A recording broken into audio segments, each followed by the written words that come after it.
নমস্কাৰ আজি লৈছো এটা মিনি ব্লগ আৰু এয়া আমাৰ ৰাতি খানা যোগাৰ চলি আছে দেই আজি মানে ৰাতি ৰুটি খাম আজি বতৰটো বহুত বেয়া বৰষুণ দি আছে আৰু আমাৰ ঘৰখনৰ প্ৰাণী কেইটাও চৰ্দি লাগি আছে এইকেইদিন আৰু চৰ্দি লাগি থাকিলে ৰুটি খাই ভাল লাগে এওঁ দোকানৰ পৰা আহাৰ পিছত এওঁ কলো যে ৰুটি কেইটা তুমিয়ে মঠি দিয়া আৰু এওঁ হেমতে ৰুটি কেইটা মঠি দিলে আৰু গুল গুল কৰি আছে আৰু এইফালে আকৌ আমাৰ দেহা টোপনিয়ে গলগে মানে তাই দিনত হোৱা নাছিলে আৰু ইমান চেষ্টা কৰিলো মানে দিনত তাই খোৱাবলৈ বৰ টান আৰু তাই সন্ধিয়াতে দেউতাকক কৈ পঠিয়াইছিলে যে আজি ৰুটি আৰু পনীৰ খাব আৰু সেইকাৰণে ইয়াত দেউতাকে লৈ আহিলে পনীৰ আৰু মই ধুনীয়াকৈ পনীৰখিনি কাটি ল'লোঁ আৰু ইফালে পিঁয়াজ আৰু আলুখিনিও ধুনীয়াকৈ কাটি ল'লোঁ তাৰ মাজতে এওঁ আকৌ ক'লে বোলে ডিম এটা মোক এনেদৰে বনাই দিয়া আৰু মই এনেকৈ ডিমটো এতিয়া বনাই আছোঁ আৰু ৰাতি ভাত খোৱা আগৰ সময়ছোৱাত এওঁক মানে ডিম পাপৰ এনেদৰে কিবাকিবি বনাই দি থাকিবলগীয়া হয় আৰু তাৰ মাজতে এওঁ আকৌ কিবা এটা জমনি কথা কৈ আছিল মোৰ হাঁহিয়ে উঠি গ'ল আৰু এয়া ধুনীয়াকৈ মই ডিমটো এওঁক ফ্ৰাই কৰি দি আছোঁ আজি মানে কাৰেণ্টটোৱে বহুত ডিষ্টাৰ্ব দি আছে মাজে মাজে আহিছে আকৌ গৈছে আৰু এইকেইদিন বতৰ ডাৱৰীয়া কাৰণেই চাগে উপায় নাই মানুহৰ জীৱনত শান্তি নাই এইকেইদিন ৰ'দ দি থাকোঁতে কৈছিলে মানুহে সকলোৱে কি ৰ'দ গৰম ইমান পৰিছে এতিয়া আকৌ বৰষুণ দিলতো শান্তি নাই দেই সঁচাকৈ ক'ব লাগিব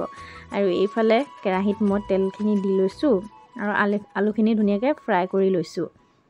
এয়া দেখিছেনে আৰু আদা নহৰুখিনিও এনেকৈ থেতেলিয়াই লৈছোঁ মই আৰু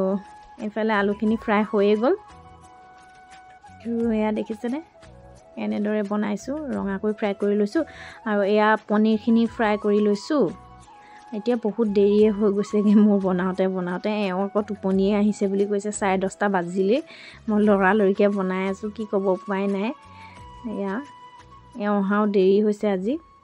আৰু হালধিখিনি দি পেলাই এনেদৰে পেষ্টখিনি বনাই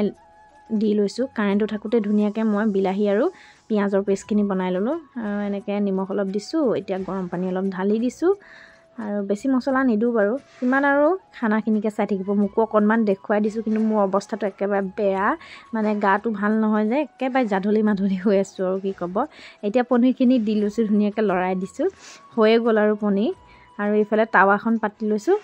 আৰু এয়া ৰুটি বনাই আছোঁ এওঁ আকৌ এনেকৈ তেল সৰহকৈ দিহে ৰুটি খায় শুকান ৰুটি নাখায় মই আকৌ শুকান ৰুটিহে ভাল পাওঁ মোৰ কাৰণে এয়া শুকান ৰুটি বনালোঁ আৰু এয়া চাওকচোন ৰুটি বনাই মই ভাগৰি গৈছোঁ মানে গাটো ইমান বেয়া লাগি আহিছে কি ক'ম আৰু এওঁ শুইয়ে থাকিলেগৈ উঠাব লাগিব আকৌ আৰু এয়া দেখিছেনে এতিয়াও বাকী আছে ইমানখিনি ৰুটি বনাবলৈ আমনি লাগি গৈছে আৰু ইমানখিনি ৰুটি খাই শেষ কৰিব নোৱাৰোঁ জানো বেছিয়ে হৈ গ'ল ৰুটিখিনি বনাওঁতে আন্তাজেই নাপালোঁ এয়া দেখিছেনে এইখিনি থাকিয়ে যাব বাৰু এয়া দেহাক উঠালোঁ দেহা টোপনি দেখিছেনে চকুত টোপনি আৰু তাইক যেতিয়া টোপনিতে মই উঠালোঁ যে দেহা পনীৰ আনিছে পাপাই ৰুটি খাবানে তাই মিচিককৈ হাঁহি এটা মাৰিছে এনেই হ'লে তাই ভাত খাবলৈ ৰাতি নুঠে আকৌ দেই উঠালোঁ মানে কেংমেং কৰি থাকে আজি অকণমান গহীনত আছে দেই টোপনিয়াই এয়া মাক জীয়েক দুইজনীয়ে আনি ল'লোঁ খানা আৰু এতিয়া দেহাক অকণমান খুৱাই দিছোঁ দেউতাকে অকণমান আগত খাই গ'ল দেউতাকৰো চকুত টোপনি জীয়েকৰো টোপনি আৰু মই এয়া ধুনীয়াকৈ খাই আছোঁ আৰু ইমানেই আছিলে আজিৰ ভিডিঅ'টো আৰু দীঘল নকৰোঁ আৰু নতুন এটা ভিডিঅ'ত লগ পাম সকলোকে এতিয়া সকলোকে বাই বাই